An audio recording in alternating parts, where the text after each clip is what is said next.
كيف لا يكون هذا الشهر العظيم بهذه المثابة العظيمة وهو شهر التقوى؟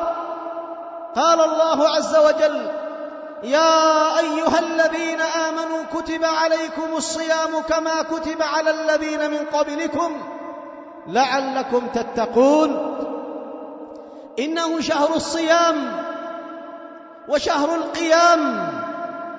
في الصحيحين من حديث أبي هريرة رضي الله تعالى عنه قال رسول الله صلى الله عليه وسلم: من صام رمضان إيمانا، أي بوجوبه، إيمانا واحتسابا، أي احتساب الأجر عند الله، من صام رمضان إيمانا واحتسابا غفر له ما تقدم من ذنبه.